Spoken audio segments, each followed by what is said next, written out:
পরিচালিত হচ্ছি, তো আমরা পৃথিবীর রাজত্ব হারিয়েছি, ক্ষমতা হারিয়েছি, ভূখণ্ড হারিয়েছি, ব্যক্তিগত স্বাধীনতা হারিয়েছি, নিজের জন্মভূমিও হারানোর হয়েছিল। এমন এক অবস্থা হয়েছে আমাদের। এর কারণ হচ্ছে সংবিধান আছে আমার কাছে, নেতা আছে আমার কাছে, আমি আমার সংবিধানকে মানি না, আমি আমার নেতাকে মানি না। ইসলাম এমন এক জীবন ব্যবস্থার নাম যেখানে পৃথিবীর কোন ধর্ম থেকে ইসলামের কোন শিক্ষা গ্রহণ করার দরকার নাই। মুহাম্মদ আরবি সাল্লাল্লাহু আলাইহি ওয়াসাল্লাম এমন এক নেতা, যেই নেতাকে অনুসরণ করে পৃথিবীর lakh crore million billion trillion মানুষ চলে। তো মুহাম্মদ আরবির আদর্শ থাকতে পৃথিবীর কোন মানুষের আদর্শ আমার মানার কোনো প্রয়োজন নেই, ঠিক কিনা? কোন মুসলিম যদি এটা মেনে নেয়, পৃথিবীতে শান্তির একমাত্র সংবিধান কোরআন, আর দুনিয়া এবং আখিরাতে সফলতার একমাত্র আদর্শ মুহাম্মদ আরবি সাল্লাল্লাহু আলাইহি ওয়াসাল্লাম, তো পৃথিবীর মুসলিম বিশ্বের মুসলিম যারা আছে তারা মাথা উঁচু করে আবার বাঁচবে ইনশাআল্লাহ। শর্ত হচ্ছে আমরা আমাদের কথাগুলো বক্তব্যের মধ্যে সীমাবদ্ধ রাখতে চাই না। এই মহল্লার এই মসজিদ কেন্দ্রিক সকল মুসল্লিরাই হযরতে ওমরের মতো হয়ে যাবে এমন না, হযরতে আবু বকরের মতো হবে এমন না, কিন্তু আমাদের কথা বলার উদ্দেশ্যে একজন যুবক হযরতে ওমরের মতো যদি হয় তো আমার এই বক্তব্য সফল, ঠিক কি না? আমাদের উদ্দেশ্য হচ্ছে এটা। কারণ ওমর ইসলামের ইতিহাসে একজন, কতজন? একজন।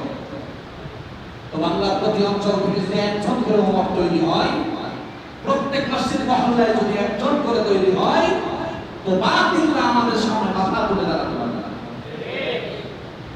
এজন্য আমাদের কাজ হচ্ছে মুসলিম উম্মাহকে সচেতন করা, তাদেরকে বোঝানো আমার একজন এমন নেতা আছে যেই নেতার আদর্শের আলোচনা পুরা হায়াতে জিন্দেগিতে যদি করতে থাকি 60-70 বছর 100 বছর চলে যাবে, সেই নবীর আদর্শের কথা বলে শেষ হবে না। আমার একটা এমন সংবিধান আছে যেই সংবিধানে পৃথিবীর যে কোনো বিষয়ের সমস্যার সমাধান আছে, সুবহানাল্লাহ। কিন্তু আমরা বড় গাফেল, আমরা সেই সংবিধান থেকেও দূরে, আমার নেতার আদর্শ থেকেও দূরে। এজন্যই আমাদের উপরে ইংরেজরা শিক্ষা ব্যবস্থা চাপিয়ে দিয়েছে, সম্পৃক্ত ব্যবসা চাপিয়ে দিয়েছে, ইহুদিরা আমাদেরকে পাশ্চাত্যের গোলামি শিখিয়েছে।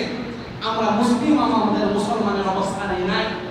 আশুরা গ্রহ সম্পর্কে বলতেছিলাম, অখালিফু ফিহি ইয়াহুদ, নবীজি বলেছেন রোজা রাখো, কিন্তু ইহুদিদের বিপরীতে রাখো। তারা যেহেতু একটা রাখে, তোমরা দুইটা রাখো। রোজার ব্যাপারে নবীজি ইহুদিদের সাথে মিল হতে দেন নাই। আর আমরা আজকে মুসলমানরা আমাদের সকল কাজ ইহুদির সাথে মিলে যায়, ইংরেজের সাথে মিলে যায়, আমাদের কাজগুলো সেকুলারিজমের সাথে মিলে যায়, কমিউনিস্টদের সাথে মিলে যায়, যারা ধর্ম নিরপেক্ষতা মতবাদ ইসলামী রাষ্ট্র বাস্তবায়ন করতে চায়, আমাদের মতবাদ আমাদের কাজগুলো তাদের সাথে মিলে যায়। আর আমরা যদি এটা না করে আল্লাহর জমিনে আল্লাহর দ্বীন প্রতিষ্ঠা, খেলাফত আর ইনসাফ প্রতিষ্ঠা, যার যার অবস্থানে তাকে সম্মান ইসলাম দিয়েছেন, এই প্রতিষ্ঠার জন্য কোরআন হাদিস আর নবীজির আদর্শের জন্য কাজ করতাম, তাহলে এত বৈষম্য, এত রক্তাক্ত, এত হানাহানি, এত মারামারি, এত কাটাকাটি শুধুমাত্র একটা চেয়ার দখলের জন্য বাংলাদেশে হতো না, হতো না। এজন্য আদর্শিকভাবে প্রত্যেকটা মুসলিম যুবক আমরা নিয়ত করি, আমরা আমাদের ভিতরে এবং বাহিরে যে নেতাকে অনুসরণ করব তিনি কে? মুহাম্মদ আরবি সাল্লাল্লাহু আলাইহি ওয়াসাল্লাম। রাজি আছেন তো ইনশাআল্লাহ? মুসলমান বন্ধুরা আমার, আল্লাহর হাবিব সাল্লাল্লাহু আলাইহি ওয়াসাল্লাম এমন এক আদর্শের নাম, পৃথিবীর লক্ষ কোটি মানুষ তার আদর্শকে অনুসরণ করে। এই পৃথিবীর যারা দুষ্ট প্রকৃতির, সন্ত্রাস প্রকৃতির মানুষ, এই মানুষগুলো নবী আরবি সাল্লাল্লাহু আলাইহি ওয়াসাল্লামের আদর্শের মানুষগুলোকে জোরালো সম্মান করে কথা বলেন, ঠিক কিনা? মুসলমান বন্ধুরা আমার, আল্লাহ হাবিব সাল্লাল্লাহু আলাইহি ওয়াসাল্লাম এমন এক নেতা, এমন এক আদর্শের নাম বিশ্বনবীর সাহাবায়ে কেরামকে জানায় দেন, ও আমার সাহাবারা, আল্লাহ পাক রব্বুল আলামিন এমন কিছু আমাকে দিয়েছেন যা পূর্বের কোন নবীকে আল্লাহ পাক দেন নাই, উম্মতকে দেন নাই। আমি রাসূলকে এমন কিছু গুণ আল্লাহ পাক রব্বুল আলামিন দিয়েছেন যা পৃথিবীর পূর্বের লোকদের কোন নবীকে দেওয়া হয় নাই। মুসলমান বন্ধুরা আমার, জাবের ইবনে আব্দুল্লাহ হতে বর্ণিত, আল্লাহর রাসূল সাল্লাল্লাহু আলাইহি ওয়াসাল্লাম বলেন, জাবের রাদিয়াল্লাহু তাআলা আনহু নবীজিকে বলতে শুনেছেন, জাবের রাদিয়াল্লাহু তাআলা আনহু বলেন, নবীজি বলেছেন, আল্লাহ পাক রব্বুল আলামিন পাঁচটি বিষয় আমাকে দিয়েছেন যা অন্য কোন নবীকে আল্লাহ পাক রব্বুল আলামিন দান করে নাই। একটু আওয়াজ করে বলা যাবে কি সুবহানাল্লাহ? মুসলমান বন্ধুরা আমার, এক নম্বরে নবী আরবি সাল্লাল্লাহু আলাইহি ওয়াসাল্লাম বলেন, আল্লাহ পাক রব্বুল আলামিন আমাকে এমন প্রভাব দিয়েছেন, আমি যখন মক্কা আর মদিনার পথে হাঁটতাম, আমার হাঁটার স্থান থেকে 1 মাইল দূর পর্যন্ত কাফেরদের দিলের মধ্যে, বাতিলের দিলের মধ্যে কম্পন তৈরি হয়ে যেত। 1 মাস পর্যন্ত, 1 মাস দূর পর্যন্ত, যত দূরত্ব হয় এত দূর পর্যন্ত নবীজি যখন চলতেন, কাফেরদের হৃদয়ের মধ্যে, বাতিলের হৃদয়ের মধ্যে কম্পন তৈরি হয়ে যেত। সুবহানাল্লাহ বলবেন না? আপনারা জানেন, নবীজি যখন মক্কা মদিনার পথে হাঁটতেন, মেঘমালা এসে নবীজির মাথায় ছায়া দিত, সুবহানাল্লাহ, গাছগুলো হেলে যেত। এবং এটাও জানেন আপনারা, হাদিসের মধ্যে এসেছে, নবীজি পথ পরিবর্তন করার কারণে পাহাড় চিৎকার করে কাঁপতে শুরু করেছিল, সুবহানাল্লাহ। নবীজি বলেন, আল্লাহ পাক এই প্রভাবের মাধ্যমে কাফেরদের দিলের মধ্যে ভয় আর কম্পন সৃষ্টি করে দিত, আর আল্লাহ পাকের মাধ্যমে আমাকে হেফাজত করত।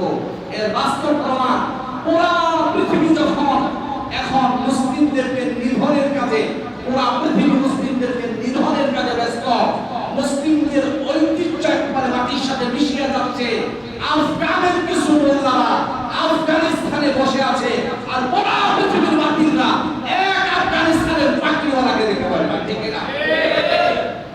দেখেন কি অবস্থা, আফগানিস্তানে কিছু মোল্লা বসে আছে, দেশ চালাইতেছে, আর পুরা পৃথিবী ইহুদিরা, খ্রিস্টানরা, হিন্দু নাস্তিকরা সবাই ঐক্যবদ্ধ, কিন্তু আফগানের সাথে সরাসরি রাখতে রাজি না।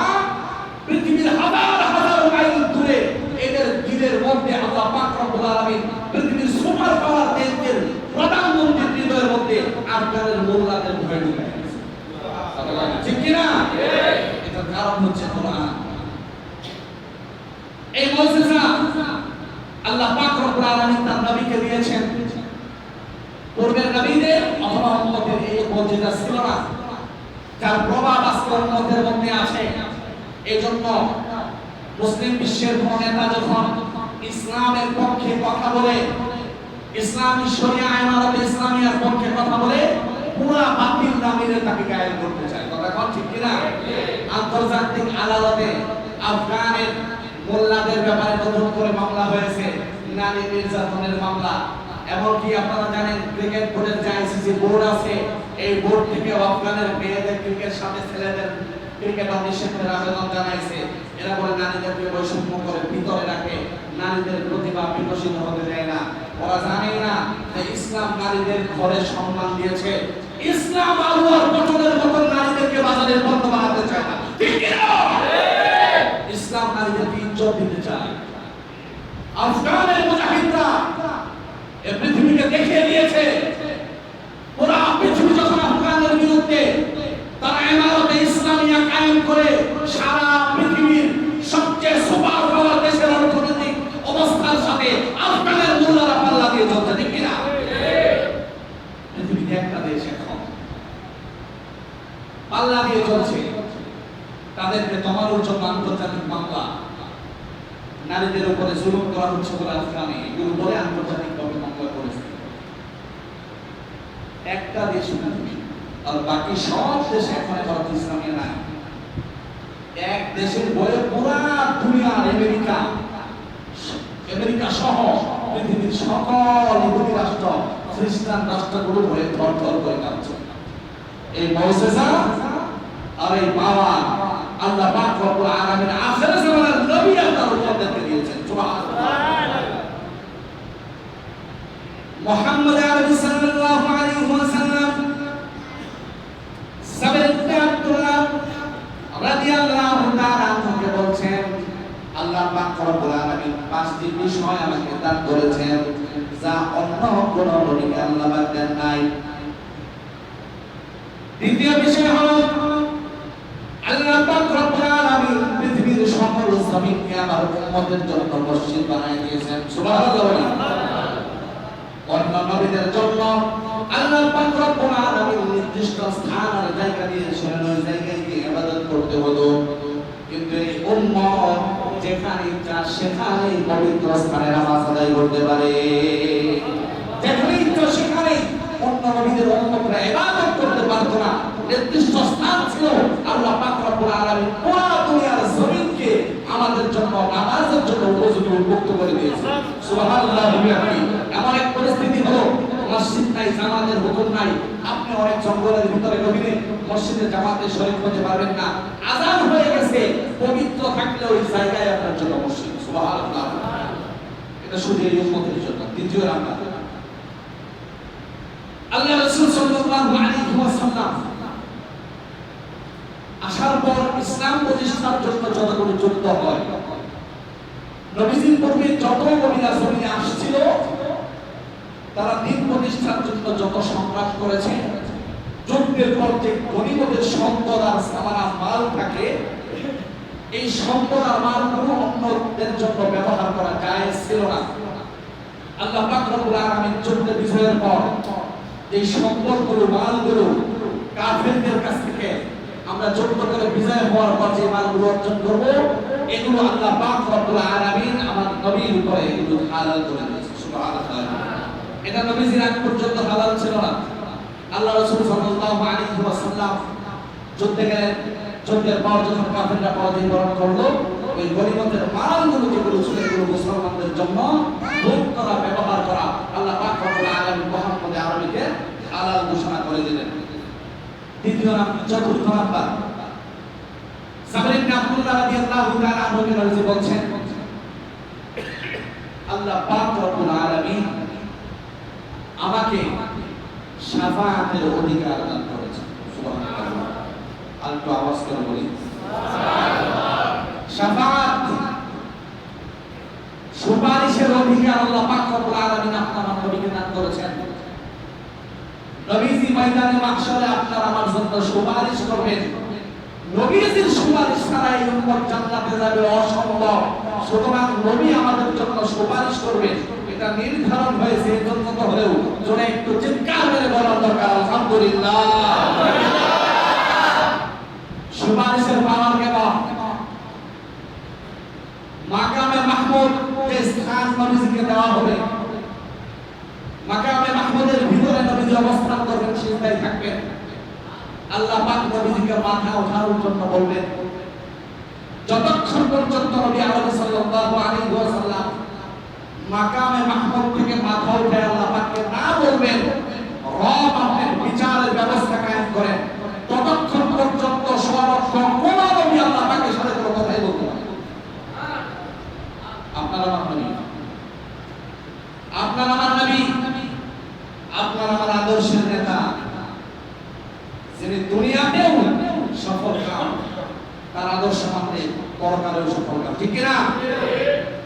নবী আরবি সাল্লাল্লাহু আলাইহি ওয়াসাল্লামকে শাফাআতের, সুপারিশের অধিকার আল্লাহ পাক রব্বুল আলামিন দিয়েছেন। প্রত্যেক নবীর জন্য হাদিসের মধ্যে এসেছে, প্রত্যেক নবীর জন্য স্পেশাল একটা দোয়া বরাদ্দ ছিল।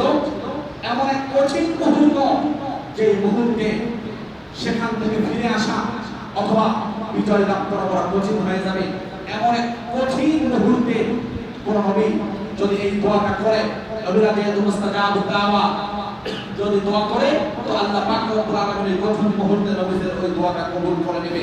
আল্লাহ রাসূল সাল্লাল্লাহু আলাইহি ওয়াসাল্লাম সাহাবায়ে কেরামকে বললেন, ও আমার সাহাবারা, পরবর্তী উম্মতদের পর্যন্ত জানায় দাও, আদম থেকে শুরু করে ঈসা পর্যন্ত প্রত্যেকটা নবীর একটা দোয়ার সুপার পাওয়ার ছিল। প্রত্যেক নবী দুনিয়ায় তার সেই দোয়া শেষ করেছে, আমার গুনাহগার উম্মতকে আমি ময়দানে মাহশরে বাঁচাবো, সুপারিশ করব, আর গুনাহগারদের জন্য সুপারিশের জন্য দুনিয়ার সেই সুপার পাওয়ার অবস্থা যাব। তারা সুপার পাওয়ারের সেই দোয়া আমি নবী আরবি শেষ করি নাই, হাশরের ময়দানের জন্য রেখে দিয়েছি। সুবহানাল্লাহ, নবী যেটা রেখে দিয়েছে শেষ করে নাই।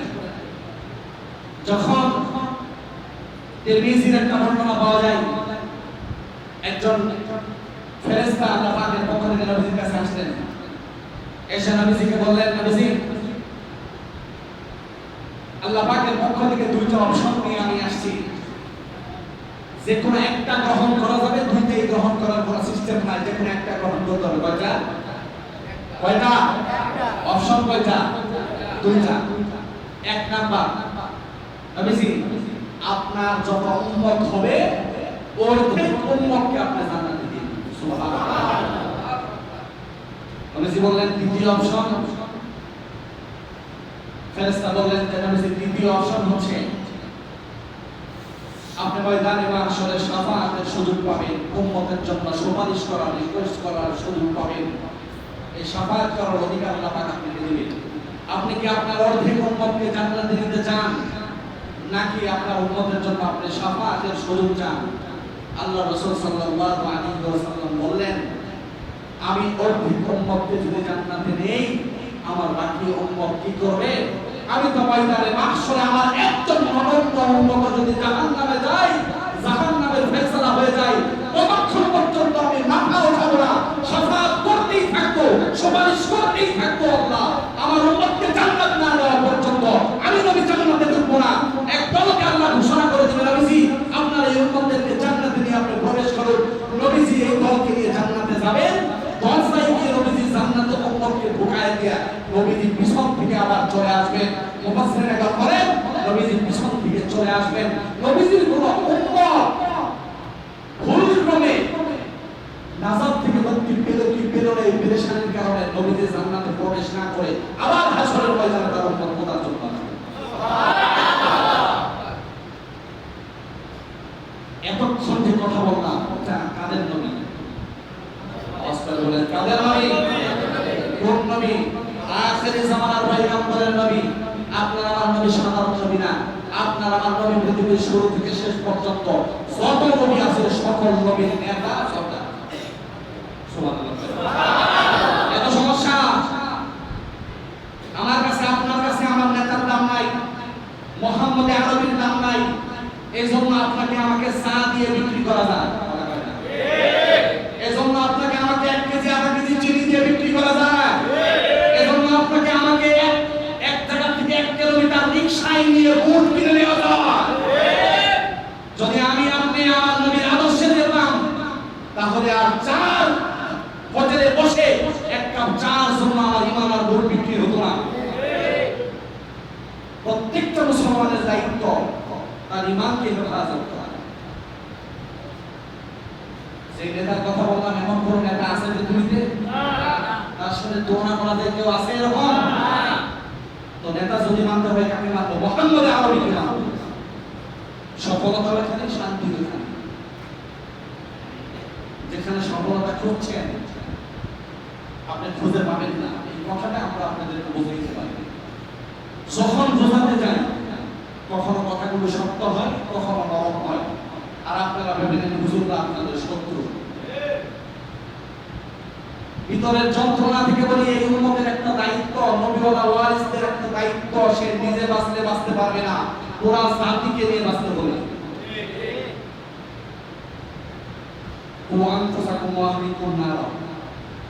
শুধুমাত্র নিজেকে বাঁচতে বলে নাই, তার আকাল পরিবারবর্গ, দেশ জাতি, পুরা মুসলিম বিশ্বকে নিয়ে বাঁচার কথা বলেছেন। এই জন্য আমরা সবাইকে বাঁচাইতে চাই। আমরা ধরে পাঞ্জাবি শার্ট প্যান্ট ধরে টানি আপনাদের বাঁচানোর জন্য, আপনি যান বা জাহান্নামে যাবেন। রাগ করে কখনো সত্য কথা বলে আপনারা মন খারাপ করেন। একটু বিবেককে প্রশ্ন করে আপনারা দেখতে যে এই 60 থেকে 70 বছরের জিন্দেগি এত চিরস্থায়ী জিন্দেগি পড়ে আছে নাকি নাই? পড়ে আছে না নাই? যাদের নসিবে নবীদের শাফাত চলবে না, যাদের পরিচয় নবীজি নেবে না, যাদের দিকে নবীজি ফিরেও তাকাবে না, আল্লাহ যদি তৌফিক দান করেন আগামী সপ্তাহে এই লোকদের কথা বলবো।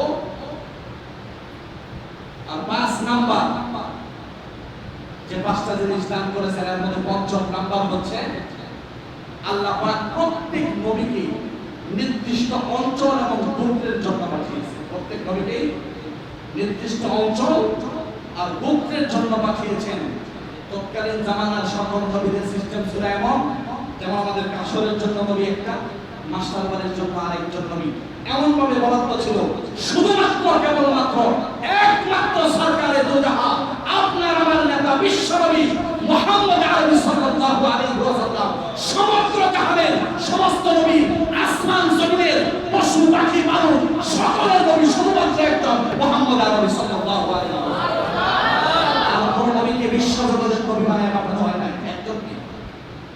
প্রত্যেক নবী গোত্রে আসছে, একটা বংশে আসছে, নির্দিষ্ট একটা স্থানে। কিন্তু আপনার আমার নবী কোথায় যেতে না, ঠিক না? এমন নেতার অনুসরণ ছেড়ে যখন আউল ফাউল নেতার অনুসরণ করতেছেন তখন তো জরুর আসবে। আল্লাহ পাক রব্বুল আলামিন আমাদের প্রত্যেককে দিন বোঝা, উলামায়ে কেরামের দিলের ব্যথা বোঝার তৌফিক দান করুন। একটা প্রশ্নের উত্তর দিয়ে শেষ করব। যেহেতু জুমার সাথে সাথে আমি এখন মাদ্রাসার দায়িত্ব, মসজিদের দায়িত্ব, যারা শুধু খতিব ওয়াইন করে চলে যায়, সপ্তাহ পরে আসে, এদের কাছে অনেক প্রশ্ন যায় না। কিন্তু আমি জুমায় যা ওয়াইন করি এর বহু প্রশ্ন ঘুরে ঘুরে আমার কাছে আসে, আর এটাই আসাটাই তো স্বাভাবিক। দেখেন, দেশের 53 বছর রাজনীতির যে ধারা, আপনারা আমাদেরকে প্রশ্ন করেন, হুজুর আপনারা কয়জন ওই দলে, কয়জন এই দলে, কয়জন কোন এর সাথে যান, কয়জন কোন এর সাথে যান, এই অনেক কিছু এই ঘটনা আমাদের সমাজে আছে না নাই? শেষ পর্যন্ত আপনারা বলেই ফেলেন, বহু বচন ব্যবহার করে দেশটারে হুজুরাই খাইতো, এমন কথাও বলা হয় কি হয় না? দেখেন, আবুল ফজল মার্কা হুজুর প্রত্যেক সরকারের সময় ছিল, প্রত্যেক যুগে ছিল, প্রত্যেক যুগেই ছিল। আমাদের মতন পাগড়ি টুপিওয়ালা পরা ওলামা লীগ ছিল না বাংলাদেশে? বলেন না, ওলামা লীগ ছিল না? এরা একটা দল করার কারণে কবর বুঝাও তাদের কাছে জায়েজ হয়ে গেছে, সব খাবারও তাদের কাছে হালাল হয়ে গেছে। আপনি মুসলিম হিসেবে যাচাই বাছাই করার জিম্মাদারি আপনার। আপনি চিনবেন কোনটা সুবিধাবাদী হুজুর, কোনটা ক্ষমতার পরিবর্তনে তার মুখ পাল্টায়া, দল পাল্টায়া শুধুমাত্র পাশ্চাত্যের গোলামি আর এদের সাংসমি করার জন্য পার্টি এমন হুজুরকে আপনারা চিনবেন। একটু চোখ কান খোলা রাখবেন, মনে রাখবেন, ধর্মের চেয়ে ইমানের চেয়ে আমাদের রাজনৈতিক দল বড় না। ওটা কম ঠিক না? আপনারা তো অনেক রাজনৈতিক দলের লোক আছেন এখানে। আমাদের ইমান আর ধর্মের চেয়ে কি রাজনৈতিক দল বড় না? তাহলে কোন হুজুর যদি দলের জন্য ইমান বিক্রি করে, শেয়ারের জন্য, ভোটের জন্য অন্যায়ের প্রতিবাদ করতে ভুলে যায়, অন্যায়কে প্রশ্রয় দেয়, তো বুঝে নিবেন যে গোলা দুমার হুজুর। কথা বুঝেন? এমন আছে না নাই? প্রত্যেক যুগে ছিল।